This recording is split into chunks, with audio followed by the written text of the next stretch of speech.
what happened was we were digging our feet in the sand on both sides, right? You had people marching on both sides, and they were talking all of this craziness to each other on both sides. And then once the election was over, they were cool. And I thought that was very unfair.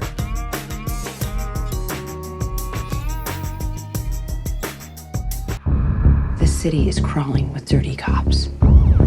Ladies and gentlemen, Nevada's finest. Looking for this? Vincent Downs, homicide. Jennifer Bryant. We're internal affairs. Big bad policewoman. I like that. All right, we are here with the two biggest stars, the two stars Speak of on the it. movie Sleepless. You guys rocked it on first and foremost, and of course I know our audience knows who you are, but I'm just going to introduce you myself. Michelle Monaghan, you are a Golden Globe nominated actress. Amazing. We've seen you in True Detective. We've seen you. Speak on it. Yes, baby. Speak on We've it. seen you in it all. Okay. Speak on And then, of it. course, I think this man may sing or something. Oh, He's acted man. a couple of times. Yeah, and I just had dinner with Denzel Washington. Oh, okay. I sat down with D. I love it. Oh, I'm going to ask you about what you all talked about, but I have to introduce you. Of course, we all know who you are, but Golden Globe winning actor, Academy Award winning actor, and also Male Grammy exotic Award. dancer. Yeah, Jamie I mean, Foxx. come on. And a father who is Yes. very, very about his two daughters. Yes, Yeah. indeed, indeed. And a My mother two who's little- the same, I'm sure. Yes. Oh, yeah. Absolutely. So, Jamie, you just said you had dinner with Denzel. Man, we had dinner with D, man. What did That's y'all talk about? Man, Seriously, sports. You know what? I got two cool friends, Dana and David Pump, and they call us. And they're really good friends with Denzel Washington. Yo, D is we're having dinner at Monty's, and we go down every once in a while and just sit there and sit around the feet of Denzel. And just listen to him. Oh my you know. gosh. All right, okay, okay, all right. You're I mean, and he is Denzel. just did it. You know what I'm saying? Like when you be talking, you're like, man, that's really how you talk. And you're studying him the whole time. Oh yeah, I and, know you know you I've had him. You know I hate to name drop. I don't want to go ahead and do it, but I've had him at the house a couple of times too. It's just great to be able to sit next to a person who has that much knowledge is an actor, and it rubs off on you. You know what I'm saying? And he was also an inspiration for how you created the role here. I mean, it wasn't just Detective Downs. This was also, you studied Denzel to get ready for Detective Downs. Yeah, I even say sometimes I call it the Denzel take when you in the car with the kid. Don't the radio don't work. I mean I stole that from you. I give you some some extra cash.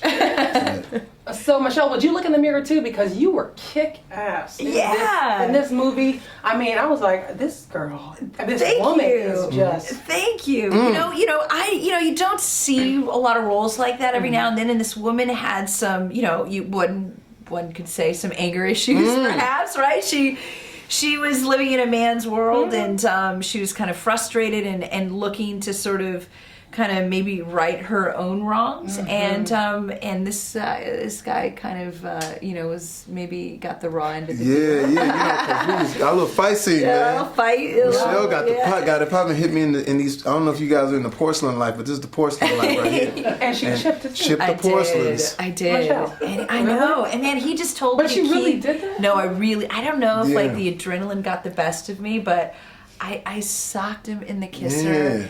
And I split my knuckle. I saw it was like a very chipped it was, the and porcelain. he was looking out because I was on top of him, and he's looking at me. He's the like, Denzels. keep going. And then the next day, I'm trying to like cop a peek, and they're perfect. Yeah. And I was so confused, but I didn't want to say anything. I was pretty embarrassed. Yeah, but what it was, my best friend Gary Johnson, we grew up together. He's a dentist in Atlanta where we were shooting. So I hit him up. I said, "Yo, man, Michelle Monaghan just whooped my ass, man. I need to get some spackle." Real quick before someone sees me. Yeah, you know what I'm saying? Michelle, you also, we just spoke with Jamie about what inspired him, but who inspired you? Who did you pull from deep down, if anything? I could take a guess, but who did you pull from? Who inspired you for this role? I was saying to Jamie yesterday, I love Sigourney Weaver and Aliens. I mean, she's just such a badass. And there was like some 80s inspiration somehow that I had. for the role. I felt like the film in a way was kind of a little bit of a throwback. But I gotta be honest with you, I grew up with older brothers too, so I caught a lot of flack from them. So I think I've always been looking for a role. You've been trying to hit somebody in the unleash on somebody for a long time. So you had an outlet. Black man in the teeth. That's right. That's exactly right. You always like to do it. Got it. I understand. I'll let Ken up Vincent Downs, homicide. Jennifer Bryant. That's my partner, Doug Dennison. We're internal affairs. Okay, so that's all you got, huh? Government issue? This one's got an employee ID from the Luxus Casino. The big guy, he's a special snowflake. Arrest records going back 12 years. Empty face. Why don't you take a closer look? You know, it's just everybody's been talking about your situation. Talk of the town. What happened to your face? I'm happy with my face. This is a face that pays attention to details. Speaking of details, I thought Emerson and Flanagan were assigned to this case. Well, maybe you shouldn't think, Brian. Me and my partner got the call. You did. Anyway, I was just looking out for a fellow officer. We should put some ice on that. I'll get some for you, too. Now, this director that you all worked with, Bo, I mean, he wrote an amazing script for this film. I know he translated it from 2012. Yeah. I believe it's Sleepless Nights, it's the translation. That's right. Did you all have a big hand in creating and helping rewrite the film? I know you spent 10 months kind of going over the script. What was that process like? And did you initially like your characters? How much did you have to rework of your character? You know, for me, I think initially when it was in pretty good shape. You know, I really just wanted to sit down with Bo and sort of kind of really create the backstory and sort of see what his vision and how he understood the character. And we weren't too far apart. And, you know, I liked her because she's, you know, she is flawed. You know, she's a woman that is tough and is damaged, but also at the same time very capable. And you know, he was sort of on board with that, and you know, and we got to have fun. And you know, with Jamie, you know, he's incredibly collaborative and very fun to work with. Fun times. And the same thing for you, Jamie. I mean, did you like the detective role at first? Well, here was the thing, like, you know, and we got a chance to sort of start a little bit before I met Michelle on it. It was just like, okay, we've seen this type of movie before. But how do we just sort of put our stamp on it, like with the relationship of Jennifer to Vincent and myself to Gabrielle Union and myself to my son. And so the one thing I did push for was like, yo, it's a scene that ain't in there, but we need to put in where my son actually gets extracted from the car. That wasn't in the first draft. I said he should be riding, and Vincent should be like, yo, I'm trying to figure this out with the drugs. I'm trying to figure out the bad guys. I'm trying to figure out my life with my kid and my girl. I'm right around the corner of getting everything fixed. If I can just get past this red light, at the red light when it all goes crazy and then extracts his son, which puts Vincent in a tough situation on having to explain what's going on and at the same time trying to hide the fact that, you know, he's a bad, you know, like my daughter, my oldest daughter, I'm watching my child, you know, when she's young, you know what I'm saying, and, you know, as a dude, and the mom is at work, and, you know, all right, well, you know, do whatever you do. You know, she's like 3 or 4, you know, and I fell asleep. And all of a sudden I woke up and she wasn't there. So it's like, oh, snap. She just walked outside and I'm like, don't do that. But you don't want to really tell the mom, like, yo, I blew it my first day on the job. So that's basically what Vincent was trying to do, like, get everything settled before she knew that he had blew it on the first day on the job. So that's the types of things that we talked about. Like, you know, there's going to be comparisons, there's going to be all of that, you know. We're not reinventing the wheel, but we're just trying to add some new spokes to it. Now, this was a movie where we had an undercover officer, you know, kind of deal with some things, but then at the same time, all of a sudden, he involves his son, as you mentioned. Both of you have 2 children. The leaps and bounds that you would make for your own children, were you constantly feeding off of that as you were preparing for this role? I mean, you certainly understand that you would do anything. I think any parent can say that they would go to the ends of the earth to protect their children, and I think that's just our driving force. You know, it's like very primal. So, despite anything you might be going through, that will ultimately take priority in your life, and you know. And I know, of course, you have a beautiful 2 daughters. You know, and you constantly, you know, you like. I don't think that young one needs your help though. She's she's catching fire. She's got it all figured out. But like it's just anything when it comes to you, especially today's world. There's so much interaction. There's so much access to you right now. Like I warn my oldest. I say, yo, be careful on the social media joint, telling people where you are. Post once you've left the place. I mean, certain things you got to do because people really are creeping and understand that, like I can really touch you right now. You know what I'm saying? So you have to always be aware. So we took those sensibilities into this, and like what would you do if something, God forbid, happened to your child, and you go to the ends of it. I mean, I've called. She said it was a bully at the school. We 10 dudes, that type of thing. Yeah. But yeah, man, it's you do anything for your kid. I have to ask you. When I tell you, first and foremost, as a viewer of this movie, the first 15 seconds, I felt like the movie theater needed a seatbelt. Because I literally, the car scene where it just starts out that way, I just felt very attacked and overwhelmed. And I was like, I don't know if I can do this. But talk to me about the stunts that you all got put through. This was one of the most physical movies for the both of you, not just physically, but also mentally as well. Yeah. Preparation, working with Jeff, what was that like? I that was one of the aspects of the film that really drew me to it. I mean, I like to be physical. I'm a bit of a tomboy. And I liked that all of this frustration for this character kind of culminates in this incredible fight scene. And so I took it very seriously. It was a big challenge, and I trained with Jeff Amata, an amazing stunt coordinator who, has done all the Bourne movies. He's got an amazing history, so he knows his stuff. And trained for a few months, and that day, there's a couple of days, we had like a couple of days to actually choreograph it inside this actual hotel room, and it was fun because we actually just utilize everything that's in there. Everything. So it's scrappy, it's down and dirty, literally, a little dirty. But it was so satisfying, and you were so great, and really awesome that you allowed me to like do it, and you trusted me to do it. I mean, you are so strong. It's incredible. And you're quick, and it was really fun. But how about his kitchen scene? That was great with the flour and everything. Yeah, the flour. I love the flour. Choked out, man. That white man was choking me out. Running from that white. That's what should be called. Running from this white man. Running from this white man. And woman. And white woman. From my life. Soundtrack. iTunes. Come on, Dad, come on.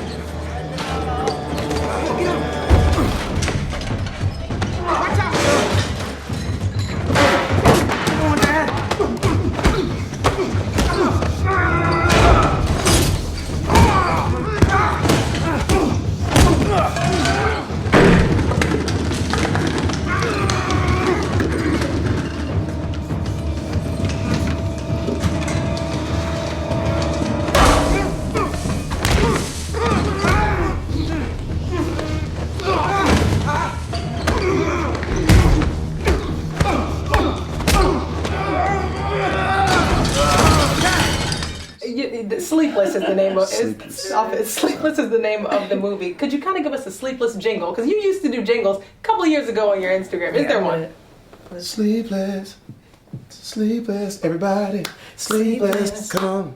Sleepless on Friday. Sleepless, go see it. Sleepless, come see us. Sleepless, Michelle. Sleepless, Jamie, Denzel, teeth. Yeah, all of that. Sleepless. All of that. Have you ever? Have you ever had a sleepless night? I mean, what do are you wanna... kidding me? Yeah. Oh my God. I had one like last week. No, with jet lag, kids, babies. Oh, you know it. Yeah, just What do you do on a sleepless night then? I mean, well, girl, you don't ask me that. Personal question, girl. You getting personal up in here. Okay, well, let me not ask that. You know what I do when I'm sleepless. Ain't no telling. But just I'm all on my MySpace. All right, well, let me not even ask about it in MySpace. Get on my MySpace. Do some old school shit. But He's just the only one. the only one. I could be king. yeah. You know what I'm saying? Why everybody trying to be king? The gram, I'm over there on MySpace killing. Now you all show out. You all have been showing out, and you guys, I know you have a movie coming out in a few days. You have one coming out in March. But on a serious note, we're now entering 2017. Both of you were integral parts in getting young people involved in rocking that boat. I want to know, the inauguration's coming up in less than 2 weeks, 2.5 weeks.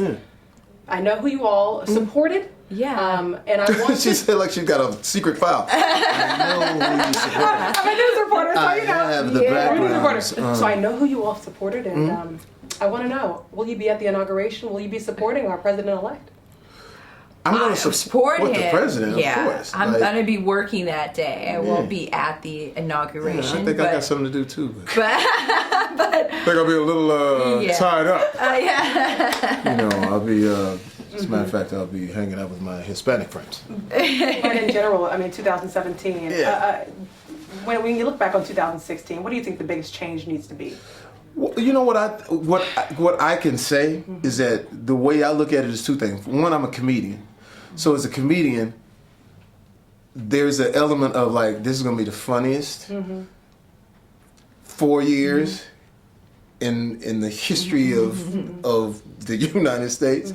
But at the same time, when you look at what we do to elect a president, I think that there needs to be some type of rules. So when our kids, see, like when I couldn't allow my kids, I take my kids to all of these events. It used to be a time where I could take my kids, sit them down, and they could watch responsible people talk responsibly. Yeah. That's the part that we have to always stay vigilant on. Like it shouldn't have to cost that much as the spectacle to be the president of the United States. I thought both sides sort of let us down in that sense to allow it to become that dirty and that nasty. And now, at the end of the day, I challenged both sides, because what happened was we were digging our feet in the sand on both sides, right? You had people marching on both sides, and they were talking all of this craziness to each other on both sides. And then once the election was over, they were cool. And I thought that was very unfair to everybody here who was like really vested in it. It was like, okay, it's done now, let's go on with the process. You can't do that. You can't slap somebody and then the next thing you know, like, oh, we all good. So that's where we have to sort of go back to the drawing board and say, hey, man, I don't mind that you win, whatever side it is, but it's how you do it. You know, if you're not respectful, and if you're not a person who's about, you know, about taking the job seriously, and the fact of like, this is something that we've always heralded as the best, as the top. We've always said, hey, these are the standards. When you lower those standards to a certain degree to where it becomes mudslinging and everybody's just dirty, what are we looking forward to, and what type of precedent are we setting for the next 4 to 8 years, or the next years in running for president? So that's where we have to challenge ourselves. We ain't got to be angry. Listen, look, man, if you like, we talk about this all the time. I agree with some Republican things. I agree with some mostly Democrat things. I'm a Democrat, but I can see what everybody wants out of life. I can see what that person in Des Moines, Iowa, or that white farmer wants. Or I can see what that black person who's Black Lives Matter. I can see what everybody wants. We live in a fantastic country, man. Like when you go to other places, you would turn and run to get back here, because I say this all the time. Our natural resource is freedom. So in order to protect that natural resource, we can't bicker and go at each other like, that's dirty, that's bad. And where do we leave our kids? Could you allow your kids to watch what was going on right there? Could you allow them kids calling people names? Now you got kids going into other schools saying, oh, you a certain color, he finna come get you. Kids don't get that. So when it comes down to just a grown man of it, I'm a grown man with it. It's like I can't sugarcoat it when it comes to like, I can't be that evil and that crazy and then think like all of a sudden it's all so supposed to be cool. But what we have to do now, all that being said, we got to rally around, because at the end of the day, we can't allow what this and what our forefathers have built to become a sideshow Bob. We really have to be serious about it, and hopefully the people that is around our new president will be able to give him great counsel. I really commended President Obama, who was said when this man had said, "You're not even a citizen. You don't even belong here. You're not even credible." I thought that was the biggest grown man moment when he said, "Man, come let me holler at you for a second back here." It was supposed to be 15 minutes. I'm gonna hold you for a second for an hour. And I'm sure he said, hey, I'm gonna tell you who I really am. And he came out and he said, hey, I really commend that person who can say, I can set this aside because I know the bigger picture is is the fact that we got to keep the country and we got to bring the country together. So I hate to take up all. No, So not I'm about to go I'm with march you. and sing a Negro spiritual. No, and thank you so Yes. much. I really appreciate you all speaking with us. I know, like you just mentioned, we've been seeing craziness with entertainers. You know, Chris Brown and Soulja Boy, and all that. But that, that's entertainment. You know, I mean, if they want to do that, fine. You know, I know Chris. You know, I'm gonna holler at the young boy and say, hey, you know, let's just be careful it doesn't spill out to some craziness. But when it comes to the presidency, we can't be Chris Brown and Soulja Boy or Jamie Foxx and Michelle Monaghan coming out Friday the 13th. Excellent movie, guys. Thank you. Thriller, very energetic. Thank you all so much for Thank speaking you. with Black Tree TV. I really appreciate it. You guys are amazing movie. and you. it's out January 13th. You all have to go see it. Yes. And Thank you. best of luck with all of the rest of the Thank you. interviews. Thank you Lots so of much. energy. You Thank guys you. are excellent. Thank Thanks, you. guys. Sorry. Thank you. No.